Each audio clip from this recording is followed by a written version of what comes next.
panel session of the conference. In the planning of this, we thought we would divide these panels so that there would be one which would consider wider regional processes and developments with a focus on the Black Sea of Turkey, one which would address the contentious issues of security and conflict, and one with a direct South Caucasus focus, which we would look both at domestic evolution and regional foreign policy environment, wider influences, international influences on the region.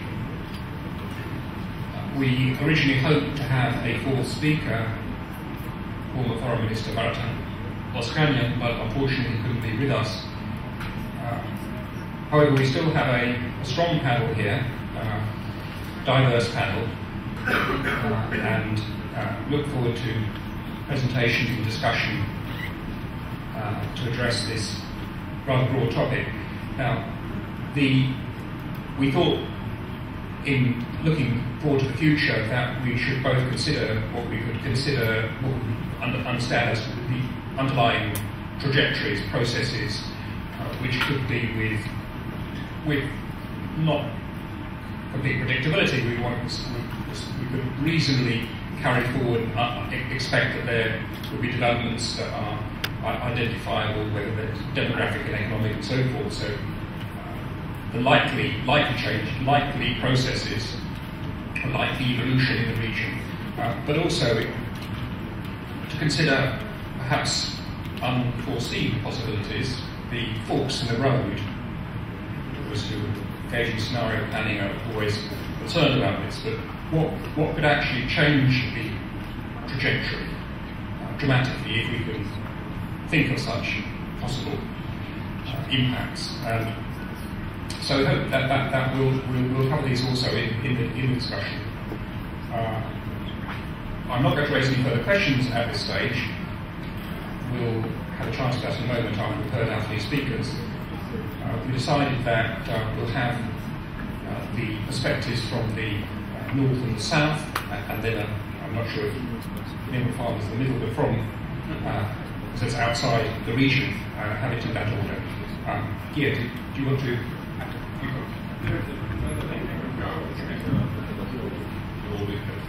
Stereo. Two mics. Yeah, I just want to join Roy in welcoming our speakers. We decided that they are too senior to be introduced, so they are major experts and practitioners in the Irish case also. We wanted, we have had lots of very interesting presentations during these days on very important specific areas of development transformation in the Southern Caucasus, but we wanted also to have a big picture and forward-looking picture about the region. Lots of things happened in this region, in each of the countries during the last 20 years, but still there is a feeling that somehow a general template of the region was created in the moment of breakup of the Soviet Union and stayed more or less the same. We have the relation between Russia and Georgia is bad, sometimes going to worse. Armenian and Azerbaijan relations bad, sometimes going from bad to worse. Turkish-Armenian relations bad, tried to improve, but so far wasn't successful. Countries try to be democratic or claim to be democratic to some extent, but not really. Economy is growing, countries are still poor, so things are privatized, but economies are not really kind of fully free market. So this kind of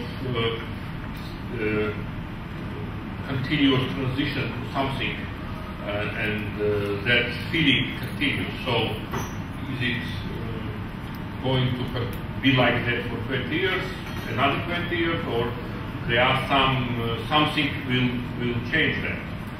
And if that, what that something will be? It will be something domestic, some critical junctures in internal development of economic, political systems, or something in the environment, something in Russia, something in China, something in NATO, something in Turkey, something in global economy.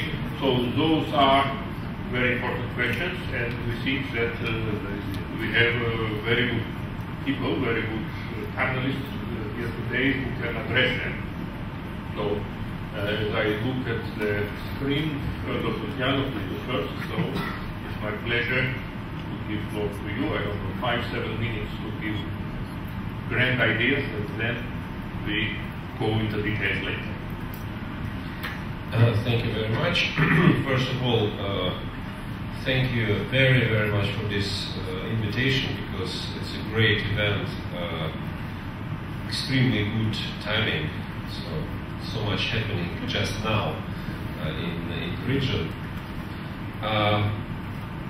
When I think about the situation in the Southern Caucasus and around, sometimes I have a feeling that what happened 200 or 100 years ago matters more and is more important than what happened recently. Because everything changes very quickly in day-to-day business and day-to-day politics, but we have a certain framework which is very, very old. Mostly, unfortunately, we have this framework, but anyway. And in terms of current affairs, Russian-Georgian war recently happened a few years ago, but it seems that the situation since that has changed significantly, not once. When I thought, preparing this remark, what event, I could see as a symbol, as an indicator of changes recently, I remember the announcement last year, 2011, that helicopter carriers Mistral, which Russia is buying in France, will be deployed in the Pacific fleet of Russian Federation, and not in the Black Sea as everybody expected. And I think that this is a very important indicator, very important thing to understand how rapidly everything is changing. We talk here about frozen conflicts, and until now, the very notion of frozen conflicts used to be primarily referred to a post-Soviet area, to Armenia, Azerbaijan, Georgia, Moldova. But in fact, we have a number of other frozen conflicts in world affairs today, which are much more important. And if we compare international attention paid to frozen conflicts like Senkaku Island, like Kuril Island, like Takashima, and several numerous territorial disputes in East Asia, of course, it's much more important today. Each of those conflicts might hypothetically evolve into major war involving the most important powers of today, United States and China, which means that the whole framework of international focus will shift from area which we discussed, which remain to be very important locally, but will most likely in the 21st century gradually lose importance globally. So South China Sea is by far much more important today than Black Sea.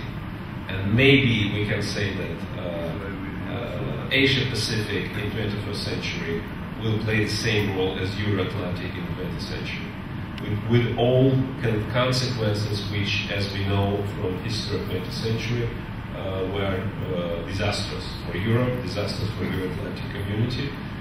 We had two major wars, world wars, and one systemic confrontation which balanced on brinkmanship of nuclear standoff. in Asia, unfortunately, we have very good potential for the same. There are some differences, but at least the risk is there. As for Southern Caucasus, I think that outside factors or change of role of outside factors will play increasingly big role in local affairs. Of course, it's very important what will happen inside Georgia, inside Armenia, inside Azerbaijan. And we see a lot of dynamism there in all senses, negative, positive. But at the same time, major powers, great powers, seem to lose interest for this area for different reasons. United States refocuses there its attention again to East Asia. European Union, despite the glorious Nobel Prize yesterday, is in that bad situation that I don't believe European countries will be able to pay much attention to that in years or even decades to come. Even Russia is entering into a process of rethinking of priorities. It might sound quite strange for those who live in Southern Caucasus, because of course Russia remains a big factor. But my feeling, internal feeling, being in the middle of debates in Moscow, not only about Caucasus, but generally about foreign policy, I think we are starting a completely new period. The post-imperial syndrome is over. I mean, the idea that Russia must recover, Russia must re-establish its status in international affairs, which was a leitmotif for post-Soviet period after 1991, is gradually be replaced by something else. No one knows what, because there are no visions, no new ideas about the future. But the idea of just to prove that collapse of the Soviet Union didn't mean Russian disappearance from the world stage, this time is over. And even Putin says that in his programmatic article. I think that Russian policy will be much more cautious, because if we analyze what, for example, President Putin is saying and writing, he's extremely afraid of international environment, which he sees very turbulent, dangerous, risky, and unpredictable. And whatever Russian diplomats and Russian politicians are saying, indeed, they will try to be cautious and calculated. Whether any kind of new project will emerge in Russia in years to come, no idea, because the period of creation of new identity is just starting. But certainly next period will be much different than the previous one. That means the fact that major great powers are disappearing from the screen slightly means that middle-sized powers' role will be more and more important. Here I mean Turkey, of course, and we see that Turkish foreign policy is extremely ambitious.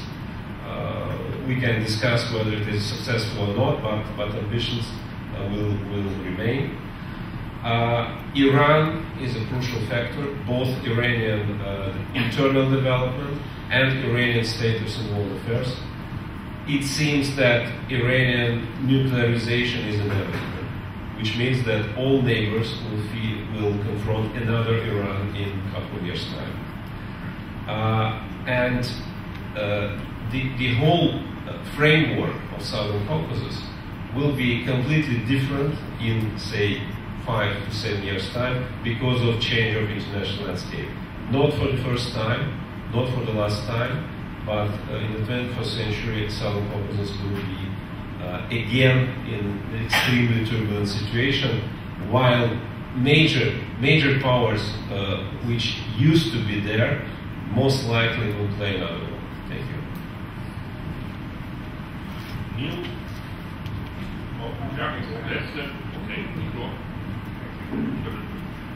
Thank you.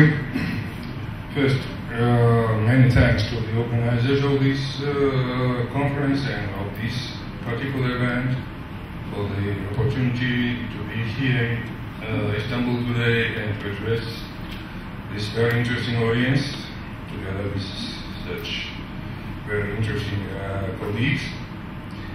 Now, on the topic we are going to analyze or look at, the Southern Caucasus in 21st century. Let me start with stating that the South Caucasian region used to be the complicated tangle of contradictions and conflicts, almost always. It was terribly tensed and full of problems in the last decade of 20th century. Indeed, one can barely find a site in the world where on this small territory 2 interstate wars and 3 ethno-political conflicts are going on at the same time. This is a reality we've been facing from the very collapse of the Soviet Union. So this is definitely the main problem which makes this region not only the problematic one, but I would say from the purely geopolitical point of view, but prevents region's development, prevents development of its regional identity, and prevents many things which are inevitably needed to play a normal role. Now, what is going on with regard to the, as we call it, set of problems or set of sources of instability? Where they come from, mainly, with regard to the region or within the region? We have both these kind of sources from the inner sphere as well as quite difficult neighborhood. But firstly, I would like to say a couple of words about the internal problem, the main source of instability as well as inability of the state actors to cope with the challenges they could have faced with. What kind of states are we talking about? Are they democracies? Are they autocracies or other kind of creatures? It's not easy to make precise definition here, but I would argue that definitely we are not talking about the democracies, consolidated democracies. Although all 3 countries have their own paths, which they passed, or own way they have passed, and they have their own problems. Georgia was most advanced of late. Just a week ago, Georgia made another attempt to break through this vicious cycle, and hopefully it will facilitate the more effective movement forward. But still, the internal setting of things in Georgia still remains difficult. We have many problems. We have problems of state building, problems of institutions, problems of disbalanced power branches. We have problems of judiciary and so on and so on. So many of these issues are hindering factors to the economic development and regional cooperation as well. With regard to our neighbors, we can say that there are also problems. Our Azeri friends and colleagues managed even to develop so-called quite strange hereditary democracy, which they are not going, at least according to the information I have, to change. Although the claim to be democracy, to be democratic, we hear regularly. So, internal setting is quite difficult. Kadir was sincere enough to state that nothing promising has to be expected in coming years from the abroad. And given the fact that Georgia is at war with its large neighbor, and our territory is occupied, and we have not just problem with one of the partner countries, but we are at war. And this very fact affects adversely not just Georgia's interest, but the entire regional setting. 2008 aggression was not aggression against Georgia only. It was Russian reassertion here, and therefore it has changed many things all over the Southern Caucasus. And the last point I would like to mention here is the participation or role and obligations the regional players or main stakeholders of the region have. There are many, at least many of them are claiming that they have stakes here. Russia did it before the 2008 too. But there are real players who really invested a lot. I mean, United States, the European Union, Turkey, and other neighbors. But unfortunately, so far there is neither, I would say, attempt to find any solution to the regional problematics from the side of regional stakeholders, nor I would say any wise advice to how to do it internally. I understand that the picture I have put forward seems to be too problematic, put it so, but this is the reality we're facing. Okay, I think it's enough for the beginning. Thank you. Thanks very much. I am reminded of yesterday's roundtable, in which after two spectacularly gloomy presentations, the chair called for some shadow of optimism. And for me, it's a rather odd place to be, because I'm not known for my inveterate optimism. But I find myself oddly optimistic concerning the Southern Caucasus. Now, we're supposed to talk about uncertainties of future trajectories. Obviously, this is a difficult thing to do given the number of unpredictable factors impinging. I'll focus mainly on international factors. But before doing so, I'd like to talk about briefly about the course of the region's existing conflicts. We had a great roundtable on this yesterday. I don't intend to repeat what they said. But two thoughts come to mind that are important for the future of the region. One is the relationship between conflicts and the development of political process and political society in the three states. The conflicts divert resources, they divert political attention or policy-making attention from other pressing issues of political, economic, and social development. And they've been instrumentalized, as we've heard, by political leaderships attempting to maintain their rule. The risk here is that continuing failure to deal with these conflicts will hamper the development of a stable democratic political process.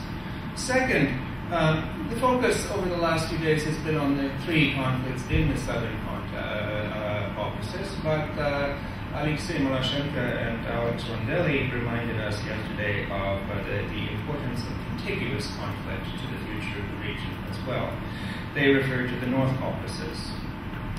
To my mind, there seems little reason to expect any stabilization of the North Caucasus anytime soon. And there's a real risk of spillover into Georgia and Azerbaijan in the event of deterioration north of the border. It's not just spillover of the conflicts itself. Fyodor suggests that Russia is gradually redefining its strategic perspective, and this may cause Russia to reduce the significance it places on the Southern Caucasus, but it may not be able to get away. If it has greater difficulty in the Northern Caucasus, then there will be an incentive to put greater pressure on Southern Caucasian neighbors in the area of security cooperation. I was going to deal with the potential for conflict in Iran in the near-term future and its implications for instability in the Southern Caucasus. That is worth discussing. Maybe we can leave it for later. I'd like to spend the rest of my time on the evolution of the policies of major external actors before showing that light of optimism in this evening's event.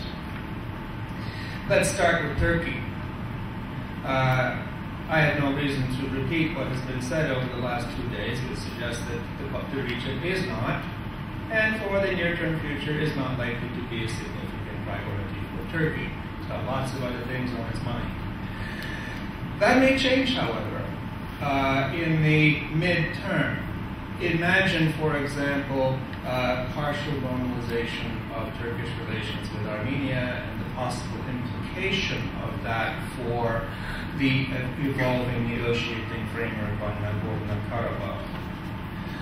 Second, in moving farther afield, the Caucasus, the U.S., I think it's pretty obvious. It's pretty obvious to me. The Caucasus is not a major U.S. strategic interest. It has not been a major focus of American foreign policy. It never has been, nor is it likely to become one. And there's a huge number of reasons why. Competing agendas, higher priorities elsewhere, and so on. If anything, to my mind, the U.S. role in the region will diminish over time. By the way, that's not a criticism of the U.S. It's just a probable fact. Then we have the EU. I have never had great optimism about the capacity of the EU to project itself as a strategic actor. But I think that Peter Semneby yesterday displayed many of the internal obstacles in the EU process of foreign policy decision-making yesterday when he noted that actually his efforts to negotiate within the EU were more complicated than his efforts to negotiate with parties in the Southern Caucasus. Leaving aside the lack of consensus in the EU on the region, they too face dramatic resource constraints and significant internal economic and political problems as well. Expecting the EU to take on a significant regional role is unrealistic. There is one major external actor that has the strategic interest, or at least has had, and has the resources to dominate the region. It has also shown that it has a foreign policy doctrine which includes a claim to special rights and interests in the Southern Caucasus. That is, of course, Russia. I think on the whole, Russian policy has complicated the evolution of the region, although some aspects have been positive. It may be, as Fyodor suggests, that a refocusing of Russia's strategic perspective into other regions may diminish the significance it attaches to the region. The other factor, which I think might cause a dramatic transformation, is the internal political process in Russia itself. Democratic reform in Russia might produce a more relaxed and constructive Russian policy, moving Russia from a predominantly zero-sum approach to the region and towards a more cooperative, positive-sum one. Second, and this is where I shift to perhaps unrealistic optimism. Thinking in the long term, there is a danger of overemphasizing external factors in determining outcomes in the region. The evolution of the region, to me, depends fundamentally on the evolution of political processes within it. The peaceful and constitutional and more or less democratic transfer of power in Georgia earlier this month has unsettled what seemed to be becoming a dominant image of regimes in the Southern Caucasus, which was the hybrid semi-authoritarian or authoritarian state that was stable. The implications of this event for Georgia's future, and that's to say the election, change in power, the implications for the future in Georgia are not clear, but it was a major achievement. It may also be an example affecting processes in neighboring countries. Richard reminded us yesterday of eventual power transfer in Armenia. That provides opportunities for positive change. Looking still farther out, I think you would have to be radical, if not insanely optimistic, to expect democratic change in the near term in Azerbaijan, but I think there is good reason to doubt the sustainability of the political system in Azerbaijan in the longer term. And in the longer term, I'm talking about the 21st century. Okay?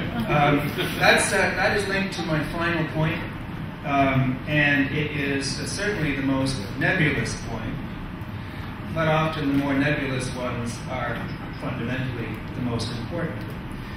The rather static situations regarding conflict and political development in much of the Southern Caucasus mask a significant amount of social and cultural change in the region. One simple factor is time. If you think about the salience of conflict in public opinion and political society in Georgia in 1993 and compare it to Georgia now, it's pretty clear that things have been settled. Abkhazia and South Ossetia have essentially been out for 20 years. Public opinion's thinking is moving on. The public opinion polls before the elections suggest that actually the big issues for public opinion in Georgia are not the conflict, they are not the secessionist territories, they are unemployment, poverty, and until recently, inflation. That suggests a normalization, it seems to me, how people think about politics. Civil society linkages across lines of conflict are proliferating. They contribute to greater understanding of the perspectives of significant others, those on the other side of conflicts. Migration and travel opportunities for people in the Caucasus enhance opportunities for learning about other places, for greater cosmopolitanism and reduced isolation. The explosion of new media throughout the region have similar effects. The states, looking at state building, compared to 1993, the states have all developed reasonably well-trained and effective cadres, or managers of the state and its business. These people are often trained outside. They bring different perspectives.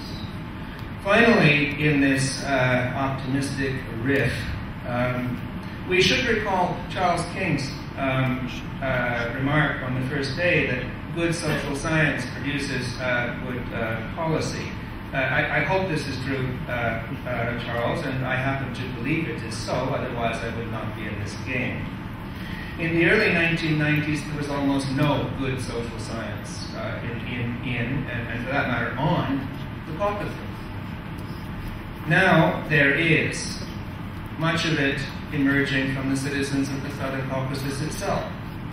This meeting is, to me, evidence of that, and is contributing to this process's further development. Good critical social science not only informs policy, it also holds policymakers to account. And I think this is a fundamental difference over time. Ambassador Semendy began his remarks yesterday by noting that coming directly from Afghanistan, the Caucasus looked pretty good to him. But you see, that's true not just across space, it's also true across time. The Southern Caucasus, despite all of its problems, looks pretty good in comparison to the early 1990s. And the positive movement can, of course, be reversed. There's no doubt about that. But in particular circumstances, by particular events. But the underlying, to me anyway, the underlying slow, difficult, but fairly steady push for positive development in the region is pretty durable. Thank you. Thank you very much. We propose to gear myself to raise a few questions or points to our panelists in response to what we've heard, to get some discussion going here before we open out to the wider the auditorium as with the other panels. Listening to these presentations, it struck me that what captures many of the concerns expressed, both the concerns about negative developments and the more optimistic suggestions of positive development is there's a risk of marginalisation from wider global processes, marginalisation through inattention, through change of focus mentioned by Lukianov. At the same time, the risk of exposure to negative processes drawn within. Either way, these can't be escaped. This is a region of the world that can't just escape those kind of influences. It's really between insulation, integration to those. I'll give a few examples. Neil mentioned North Caucasus. This is clearly one of the serious risk factors that that kind of barrier, the insulation of them provided by the North Caucasus does break down in a more spectacular fashion than it has to date. There have been, of course, across transnational influences, negative and positive. But if, for example, Dagestan has been a republic of concern for Russia for many years. It was under acute observation of the Russian Security Council way back in the 1990s. Now we have again Russian regular troops come back. This is a very vociferous area. How to escape the kind of negative effects, drawing Russia necessarily for security reasons back onto the south. Of course, in other words, Russia's position in the south is necessary in order to try and contain that problem in the north. Then looking at another region, no one really mentioned Caspian here, but the interconnectedness between the Caspian and South Caucasus. It strikes me because this is one reason why South Caucasus will remain an object of considerable international concern, simply because the Caspian, the gas finds in Turkmenistan recently, and that which is confirmed, are quite spectacular. May not be required right now because of shale gas, but looking forward over a period of time, that brings in interest for many players, including China. This is energy that will go both east and west. So it is how the need for continued access and to ensure the security of that energy supply will lead to different kinds of engagement and competition, which may have lead to various kinds of flare-ups. The Central Asian states have remained largely with the leadership so far in the past. There's been a few transitions. If there was more serious and violent turnover within those states, could the South Caucasus states remain immune from the negative influences? I've asked that from panel. There's loose speculation about the rise of Islamist groups. Say what would happen in Uzbekistan. We have a concern about the outcome of a descent into much more serious violence in Syria, sort of transnational effects between these theatres. Is this just alarmism, or is it something that states should give serious consideration to in their national security thinking? Yes, and in Iran, in the wide sense, there are scenarios here which are difficult to see as containable at the Iranian border. The relationship between Azerbaijan and Iran has recently quite seriously deteriorated in a short period of time, despite the fact that Iran had this very Rhodesia regime on Armenia and Georgia and Iran and so forth. An attack, any kind of violent directed against Iran that leads to a nationalist reaction, the spillover effect of this in the region. I'd like to invite some comments. Again, this is about insulation or lack of insulation for wider processes in the region. Thanks. Yeah, I think we have a not pessimistic or particularly optimistic picture, but kind of realistic picture, which can be summarized that the region that does not face the prospect of some dramatic regrowing, redefining, and improvement, but there is incremental progress, which probably will continue. So, having started from that, or taking it as a starting point, which is optimistic enough for me, at least, I would just urge our panel maybe to react to certain things that have been said, but I want just to highlight some of them. With regards to Fyodor, he said that Russia being somehow satisfied with this kind of effect of its rebound or coming back, now is looking for some other strategy, and it may be somewhere more in Pacific. But you were basically challenged by Neil, for instance, that can it afford it, provided its problems in North Caucasus. So it's not only about intellectuals in Moscow deciding it, but people blowing up themselves up in Dagestan or other places to make some impact. So of course it has direct relevance to the South Caucasus. And in addition, something that was not mentioned was this Eurasian Union thing just the election slogan, or it's a little bit more than that, because if it's a little bit more than that, then it also has implications for the South Caucasus.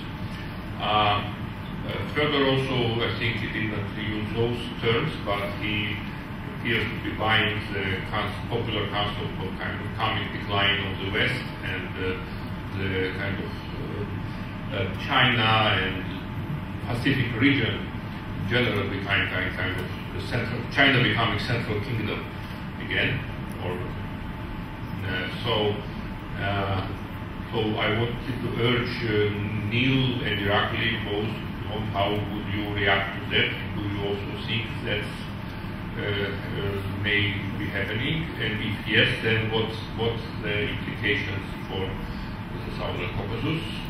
For me as a democracy scholar, one implication might be the weakening of normative power of the idea of democracy, because one reason why we are not real dictatorships in South Caucasus was also that at least we agree that democracy is something good, but if China is the template of development, maybe some opinion also change of that. So, or maybe the other implications, if decline of the West is something coming. And if I also urge maybe more Iraqi, that if those things are changing, he spoke a little bit about the role of Turkey, but do you think that the role of Turkey, Iran maybe increase in the region, and maybe we are a little bit back to Middle Ages, while the Georgian kings had to somehow maneuver between Ottoman Empire and Persian Empire, plus now Russian Empire, and somehow that will be the new template of regional politics. Who wants to start? Thank you. First, about Eurasian Union, I don't think it's the election slogan. It's an idea which will be promoted very actively, but I'm not sure that it will be applicable to the Southern Caucasus. Because Eurasian Union, as it is seen in Moscow, it's not a restoration of Soviet Union. It's about markets, it's about economy, and actually the only country which is needed in this union is Ukraine. There are discussions about that as well, whether we need a foreign force there which always will be dissatisfied with everything or not. But I think prevailing view is that it would be great to have Ukraine as a big market, as a strong country and so on. But as for other countries, I don't believe that there is a real willingness to invite somebody. For example, if this idea would be floated 5 or 7 years ago, countries like Tajikistan, Kyrgyzstan would be invited immediately, just to show that Russia has a lot of friends. Now they apply and they ask, and the response is yes, of course, someday, maybe. Because in terms of economic development, it's just a burden, it's not an asset. So I don't believe that Southern Caucasus is seen through this prism now. What will happen to Eurasian Union idea is there's absolutely no guarantee that something will that it will be successful. But that will be a priority for Russian leadership for years to come. As for by the way, I don't believe that China model might replace the Western one. Of course not, because China doesn't have any model. What I mean is that the general constellation, general focus of attention is moving. And of course for the United States, whether it will be decline or not, developments in East Asia, Southeast Asia, and South Asia will be by far more important than anything else. And there, actually, in the Pacific area, will be decided whether we face decline of America as a leader or not. And that's why I think any next president of the United States, whatever he is saying now, will need to pay maximal attention to that area. And since financial limitations are obvious, so that will be at the expense of something else. As for Russia withdrawing from Southern Caucasus, of course Russia cannot afford it. And both developments in Northern Caucasus and certain processes in Southern Caucasus will still urge Russia to be there, to play a role. What I mean is that I don't expect any kind of proactive strategy there. Russian approach in foreseeable future will be minimizing damage, minimizing risk, and reactive policy, not proactive policy. This reaction might be quite bold sometimes, but it's not a strategy what to do there to conquer, to get back, or something else. What is, to me, extremely worrisome in Russian domestic politics. By the way, I think, Neil, you mentioned that democratic Russia might be more relaxed and more positive. That's a question. That's a question, because when I follow our so-called protests or opposition movement, who is in charge of this? Two most vivid faces emerged after beginning of last wave of protest. One is Russian nationalist, Mr. Navalny, and other is crazy left-wing populist, Mr. Udaltsov. It's not at all liberal approach. Mr. Udaltsov protests both against Putin and against so-called NATO base in Ulyanovsk. He was arrested there as well. Mr. Udaltsov is promoting the idea stop feed Caucasus. And this is a new Russian nationalism, completely different from nationalism of the 1990s, which was great power nationalism, to come back to all former empire. Now this is the next phase. Get rid of all. We don't need them.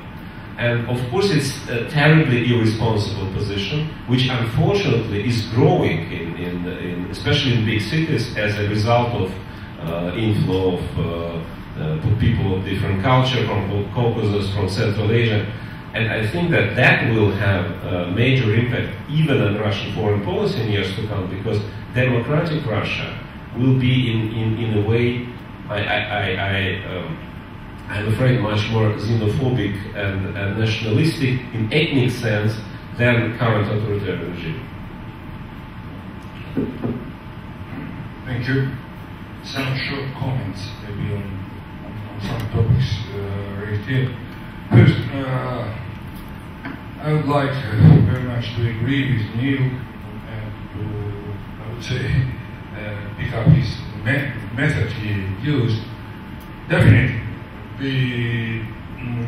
watching at the big picture, how things been developing since 1991 to 2012 gives some basis for optimism.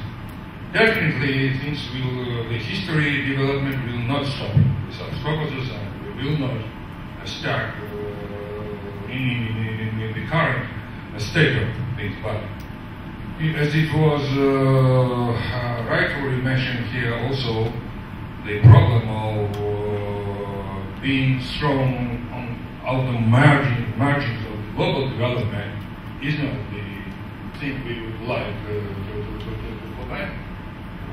This is why we are fighting to get more internal and external impetus to the normalization of the situation in the region. Second, about the Caspian, I agree fully. But I would add, Roy, that Central Asia should be taken also into account. South Caucasus cannot be conceptualized isolated. It is, I would say, indivisible set of geopolitical elements. So what is going on in Central Asia is vitally important for the South Caucasian states, especially Azerbaijan and Georgia, as we depend, as our economic future depends on the transit of the goods from and to this Central Asia. Third issue, yes, I agree that it's a fact that there is a real shift of interest, Russia's interest towards the China and Far East and South China Sea now is the hotspot. But unfortunately, it doesn't mean at all whether, and I think you will agree with me that it doesn't make in any way Russians' stance with regard to South Caucasus easier, or doesn't make any hasn't created any positive stimulus for the Russia's policy with regard to our region. That's why, unfortunately, I don't expect anything from Moscow until something more substantial happens, either internally or with regard to Russia. Now, about the question of our immediate neighbors. Yes, Turkey was and remains one of the main strategic partners of Georgia. More than that, I would like to wish Turkey to play more active, even more effective role in Georgia's internal development, in overall regional development. There are objectively existing problems, but I think Turkey's role will increase region-wise, and I would like to see that increased capacity channel to the north also. Now, with regard to Iran, definitely, we are all very much concerned over the developments of things around Iran. Definitely, something must happen there. It will be very much damaging. But to be sincere enough, first and foremost, the matter of our concern is how Russians will behave if something happens in Iran. What the Russian tanks will start doing, those tanks stationed 40 kilometers far from Tbilisi. This is I would say, feeling of headache we feel about the immediate reaction. After that, definitely, this would be very destructive. I guess my description of things again seems to be gloomy, but what can we do? This is the reality we are facing today. Sure, very briefly, thank you. And following up on Iraqi's remark about the tanks in Kharbouri or wherever they are, I think this is a good illustration of the point I was going to make, Fyodor, that I'm not sure it's terribly reassuring that Russia's policy in the future is likely to be reactive rather than proactive, because what he's talking about is a possible Russian reaction to events and developments on the southern tier of the Southern Caucasus, if you will, Azerbaijan and Armenia, that might occasion actions on the part of Russia that would be deeply damaging to Georgia. Oh, and on the point about the Eurasian Union, it's nice to see that Russia may be learning from NATO. I think, yes, a yes to membership, but someday was coined in the Bucharest summit with respect to Georgian membership in NATO. So we can call this knowledge transfer. Rather European Union than Turkey. Another model. Absolutely. Oh, indeed, yes. Well, happily, the EU in this context doesn't even say yes someday to the Southern Caucasian states. On Russian democracy, I mean, frankly, I understand that problem. But I should say, in my defense, that I do not consider the advent of Russian democracy to be something that is likely in the short term. It's a longer term thing, and therefore one might not want to take the current configuration of the opposition as what the ultimate outcome would look like. On Caspian issues, and going to Roy's comment about energy security, again, maybe it's just my inveterately optimistic character, but I remember once raising with a BP executive as they were planning on building BTC. I said to them, don't you worry about pipeline security issues along the way. After all, there's the Karabakh issue, that the line is within artillery range of Karabakh, da-da-da. And he looked at me as if I was a complete idiot. And he said, no, we don't. I said, why? And he said to me, look, we've got a 500-mile long pipeline in Colombia. This thing gets blown up about 7 times a year. So it gets blown up, we send a bunch of guys in with a Band-Aid, and we put the Band-Aid on the pipeline, and we pump oil. What's my general point? Oil and gas often do flow anyway, despite serious security problems. And I think the Russians, they didn't hit the pipeline when during the 2008 war, although I think they must have passed over it at one stage south of Tskhinvali. So anyway, energy security, I think there are bigger things to worry about. And fourth, on China as a model. My only comment on this one is that to take Yoda's point further, I think China is going to have increasing difficulty sustaining its own political system in view of social unrest and quasi-democratic agitation within the People's Republic of China. Question of who is interested in changes.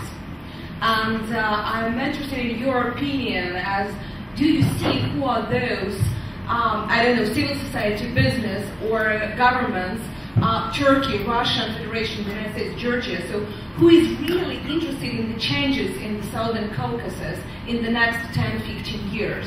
Or all of them are much more satisfied with the current status quo there? I wonder if we collect 2 or 3 questions and then turn back to the panel so that some of these may relate, of course. So, who's interested in changes? Yes? I'd like to ask the panel to address more specifically Professor Nodia's question about the decline of the West. Okay, simple.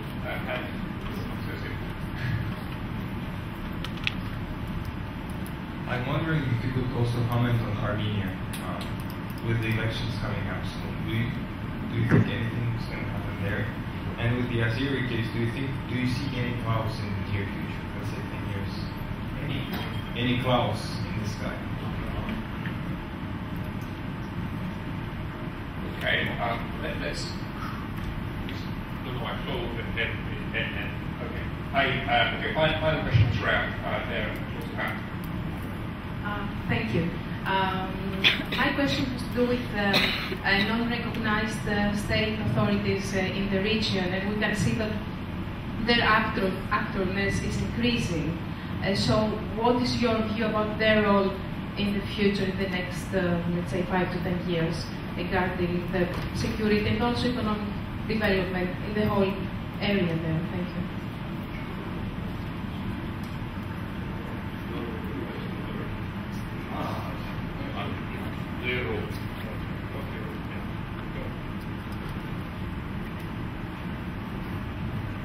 Thank you.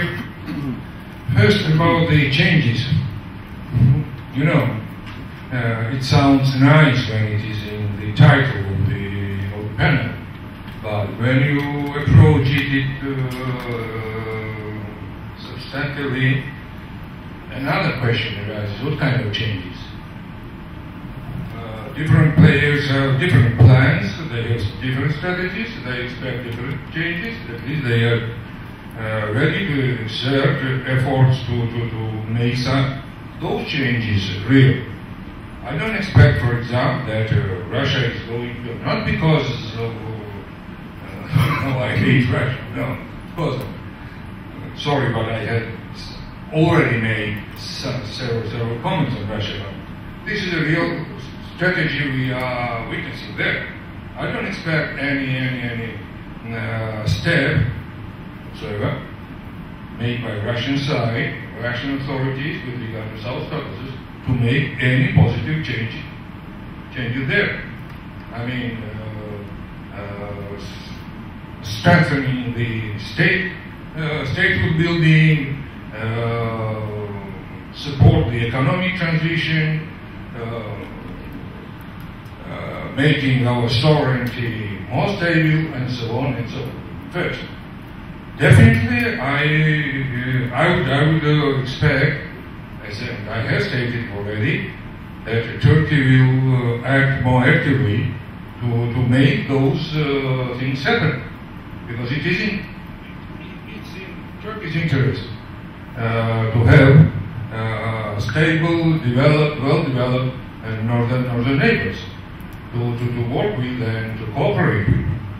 With regard to the inner actors, I mean the countries, definitely the main actors keen to have positive developments belong to those who are initiators of so-called democratic incentives. This is the civil society. These are those political forces who are oriented on this, and I hope very much that they will take upper hand gradually in all three South Caucasian countries fully. Maybe sounds too general, but this is what I expect. I would like to expect this. Now, about the Armenia's prospects. Here I can just, what I can is to express hope that internal development in Armenia will take positive path and will lead country to more democratic, more sustainable status economically, and finally to the viable and acceptable solution of the major problem of the region, which is Karabakh, together with Azerbaijani side. The same with Azerbaijan. I don't think that any profound changes in the political settings will be realistic to expect in coming years, but as it was already mentioned here, the strengthening of internal political context will support, I think, our Azeri friends to deal better with the problems they are dealing with. These are, I think, all I can say with regard to the question. Okay, thank you. To follow that up directly in respect of Azerbaijan, yes, the state may be becoming more capable of holding the lid on, but I think that there's some reason to believe, given the combination of deepening social inequality and economic inequality, the marginalization of large numbers of people who have very little prospect of a prosperous life. Maybe the Azerbaijani government is getting better at holding the lid on, but the water is getting hotter. And so if change occurs in Azerbaijan in the mid-term future, I would expect it to be because something cracks rather than the political elite changes its view. That would not be pleasant. I guess I can pick up on the decline of the West, which it's a wonderful phrase. It's also a very old phrase. Every 20 or 30 years it pops up again. I'm thinking about Spengler as number one. And then I'm thinking about the 1980s international relations literature. This would have been Robert Gilpin, War and Change, and also Paul Kennedy. Interestingly, the assumption in that 80s discussion was somehow that we were losing our way, and the beneficiary was, guess who? The USSR. Where is the Soviet Union? So instead of decline of the West, we got unipolarity. Well, we no longer have unipolarity. The major beneficiary this time is purported to be China. But to follow up on my point to Fyodor, if I were a betting man, I'd give even odds on whether China can actually continue to grow in the way it has while maintaining political and social stability. So it may crash too. Let's see. Unrecognized states, I think, and then I'll leave all of the other difficulties to Fyodor. Well, obviously, the role of unrecognized states in regional development is hampered by the fact that they're not recognized. But on the other hand, as a faithful follower of the principle of territorial integrity, I think we probably want to stay away from recognition. I was in Tbilisi in June at a NATO conference on regional cooperation, i.e. sub-regional cooperation, and mentioned that if you want to talk about sub-regional cooperation in a NATO PFP context with regard to the Southern Caucasus, you have to speak not only about the states, but about the unrecognized polities. In Tbilisi, the word state in this context is slightly problematic. Even saying that practically got me thrown out of the room. So, I mean, there's a lot of, obviously, for the states who have experienced the de facto loss of territory, there's a huge amount of resistance to the inclusion of these communities in any meaningful dialogue or trialogue or hexalogue about the future of the region. I think that is a huge vulnerability. My only problem is I don't have any suggestion on how to fix it. About changes, who is interested in change? It seems that everybody, practically everybody, is interested in changing this region, but everybody has different ideas how it should be changed. And all those perspectives, they neutralize each other, which means that the current status quo is acceptable even. It's better to have this than anything else. So any change in the current situation will be for the worse. I think that internal dynamics there, even with all processes in Georgia, in Armenia, and Azerbaijan, is not enough to bring about anything significant. But big external shock may change everything. It might be a war against Iran, it might be a major economic crisis which will affect all countries, including those who benefit now, like Azerbaijan. It might be explosion in Russian Northern Caucasus. It might be Arab Spring getting completely out of control with major flows of refugees from Syria, from Jordan, I don't know. So that might change a lot. But in fact, the internal situation is strangely enough quite stable, and maybe better now than a couple of years ago. And also we have to remember that since 1980s, no one major change in the international situation, and we had plenty of them. No one has been predicted. So that's absolutely unpredictable situation. As for the decline of the West, I would say one thing.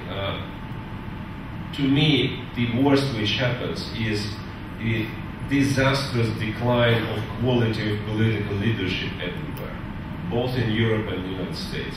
When I listen now to debates between candidates, vice presidential candidates in America, that's terrible. That's terrible. The quality of understanding, the quality of arguments, it's really deeply disappointing. It's a joke that Mr. Barroso or Mr. Schulz will be awarded Nobel Prize for the great idea of European integration. That's a joke. I'm sorry. And the fact that Jean Monnet has never been awarded, and those guys will get it, okay, that's decline. As for non-recognized authorities, authoritarianism and dictatorships are out of fashion everywhere. And I would stress a very interesting development. We had elections in all three non-recognized territories recently, Abkhazia, South Ossetia, and Transnistria. Everywhere it was pretty democratic, and Russia could not impose candidates which Russia wanted to be elected, despite all those territories are totally dependent on Russian Federation. So I think that dynamics internally will be very important. Of course, we cannot compare the situation in Abkhazia and South Ossetia, completely different. I think that Abkhazia will be increasingly a problem for Russian Federation in terms of their identity, their willingness to be recognized really, not by Nicaragua and Nauru. As for South Ossetia, that's a situation which is very difficult economically for Russia, but of course it's different. But again, we should take into account those people as well, because they have something to say. We're coming close to the time assigned for the session, but I think we could take perhaps a couple more questions at least. Nicola?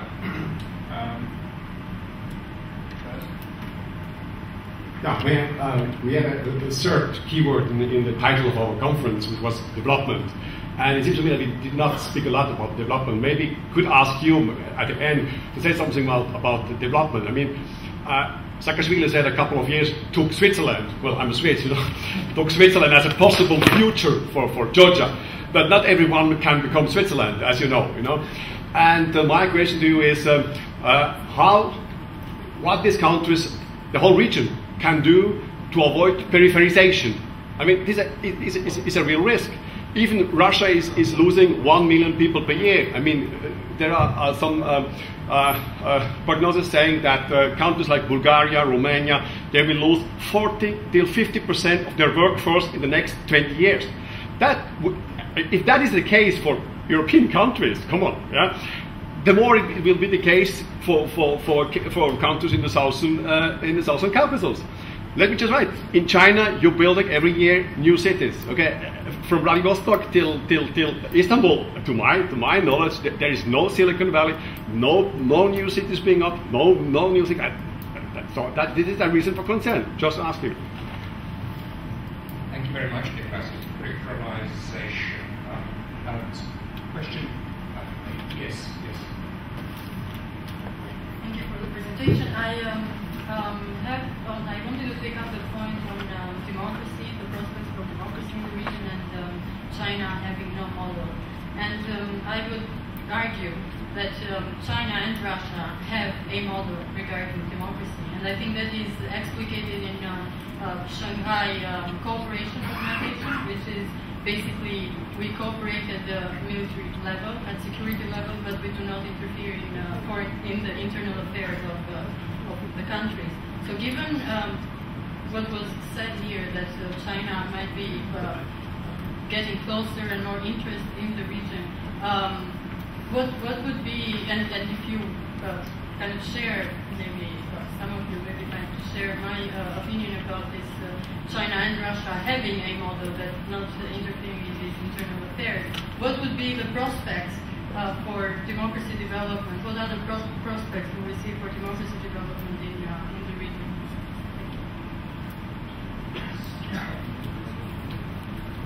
So this is about domestic alternative vision. Okay, let's take one more question here. Yes, so I wanted to thank you for the presentation, and I wanted to take the point raised by Fyodor Lukyanov about the lack of quality, and also you state at the moment in Russia there is no clear vision and lack of quality of political leadership story, and maybe a certain lack of vision from the part of politicians, and also I would say a growing distance between political leadership and citizens. And also, I think in the presentation, the role of religious movements wasn't really addressed, and when you look at the Middle East, you see that citizens are looking for inspiration, also in a way look perhaps at religious ideas, and I would be interested if you could perhaps also mention this aspect. I'm wondering, we were talking about decline of the West, whether China, Russia have a model. What about perhaps decline of the concept of model secular state? What do you think of this? Thank you. Yeah, about models. So there is a great propaganda thinker called Bob Kagan. He, 2003, he invented a great idea about Europe and America leaving each other and becoming like Venus and Mars. That America will be leader and Europe will be something else. Several years later, he came to another conclusion that Europe and America should be together in order to confront so-called authoritarian capitalism embodied by China and Russia. So next time we will hear something else which will serve current political will. But in fact, this is just an attempt to find another enemy which could replace Soviet Union. It will fail. Soviet Union is irreplaceable. Russia and China has nothing in common, absolutely nothing in common, but one thing. They really share view that Westphalian system based on nation states and non-interference in internal affairs should be preserved, because that's the only way to organize the international community in more or less efficient way. It's not about models, it's about how they and how we, China and Russia, understand what should be done to bring stability in world affairs or come back to stability in world affairs. The rest is absolutely different, nothing in common, so no model. Thank you. About the development, definitely when I said that it's a difficult question, I had in mind the political development, the political discourse, which is unfortunately not that much in favor of supporting this kind of development, but nevertheless,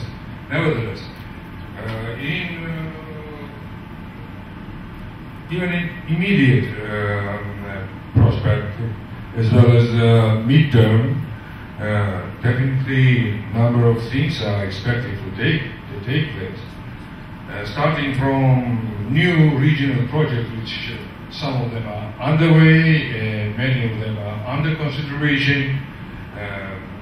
Again, Azerbaijan, Georgia, Turkey, over the Caspian and over the Black Sea, and not just pipelines, but also the railway lines and others will be constructed. This is positive, and not just as a source of income, but changing the entire in positive way. With regard to Georgia, definitely I expect that Georgia will move closer to NATO and closer to the EU. I would be cautious today to talk about the joining NATO in midterm period, but definitely we will get closer, no matter how some of our colleagues are reacting on that. So these kind of developments will take place inevitably. More than that, I would expect that our neighbors, Azerbaijan and Armenia, will speed up their cooperation with the European institutions also. You know, Armenians are quite effectively now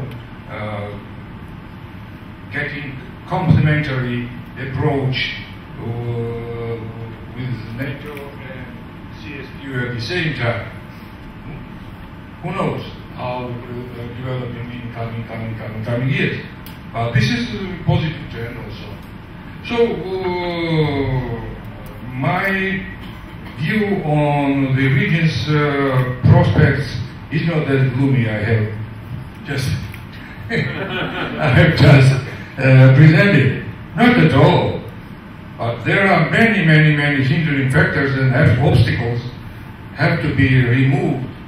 Either we have to do it ourselves at our societies and in our political systems, or our colleagues have to support us because of importance of the region, which is not that much realized maybe today, but it will increasingly get more and more obvious, I hope. Thank you. Sure, very briefly. I'm starting with religion and implications for the model of the secular state. Actually, all three of these questions have been about models of different kinds, so I was trying to do them backwards. And I think religion's role in politics and policy, and also in Armenia and Georgia, is pretty clear and pretty unthreatening to my mind to the structures of the state. I don't know enough about Armenia, as much as I should, but in the Georgian case, the patriarch is far too intelligent to politicize the role of the church openly. The one that's a problem is Azerbaijan, because if you add that question to the issue of growing socioeconomic inequality and the marginalization of significant portions of the population, particularly in rural areas, you end up with a mix that begins to remind you of Islamization in much of the autocratic Middle East. Azerbaijani Islam has traditionally been fairly soft, but in difficult circumstances, things can change. On the SCL model of non-interference in internal affairs, I would only note that the principle of non-intervention has existed in international relations since the Peace of Westphalia in 1648. It has always been a fundamental principle of international law and practice, and it has always been violated by major states when it suits them to do so, and that would include the war in Georgia in August 2008, which was a classic intervention in the internal affairs of the state. Development models.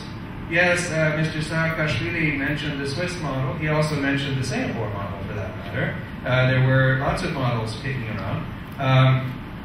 And as for new cities, there was a plan to build a second new city in Georgia, Lazika, after the success of the first one, Anaklia.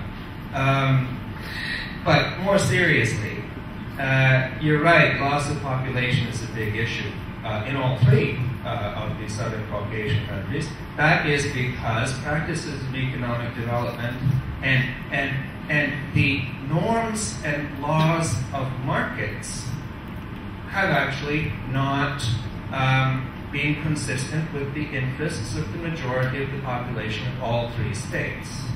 It has provided limited opportunities for entrepreneurship and no particular incentive to develop sectors where these states might have a comparative advantage, say wine in Georgia, whatever, fresh produce in Georgia. If you want a general comment, Azerbaijan is different because it's an extremely rapidly growing and developing country. It's just that, in my view, it's developing in a dysfunctional way. For the other two, I think that a reasonable development policy would involve redistributive practices through the tax and expenditure system of governments. It would involve a substantial increase in public investment in education. And by the way, Mr. Saakashvili was exactly right in the focus on tourism, which is a great external exchange earner, although it is highly susceptible to irregularities in international markets. I think that's all I want to say.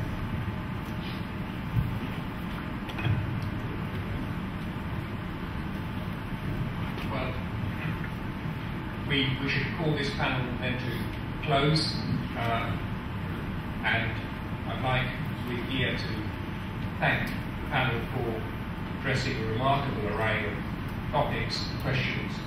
I think this could also be helpful for those searching for new research themes, topics in social sciences. Many of these are imponderables, may not be very susceptible to research.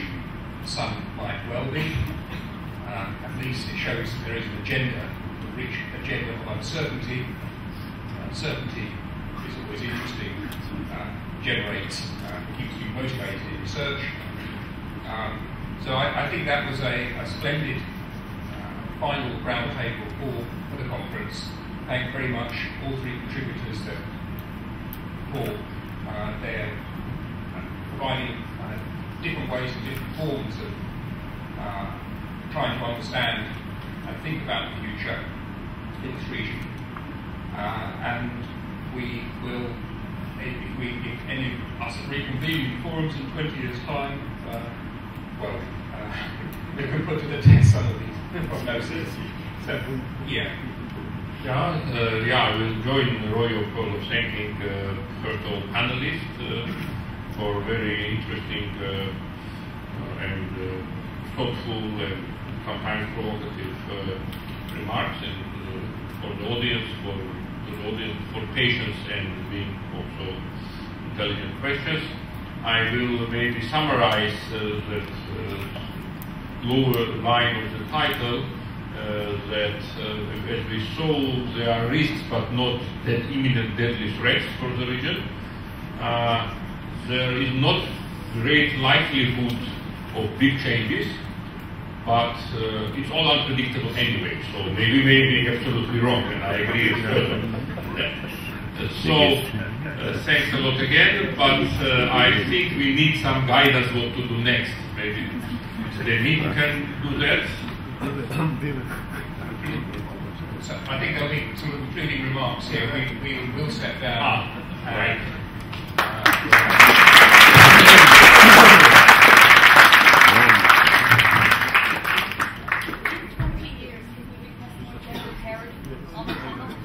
Yes.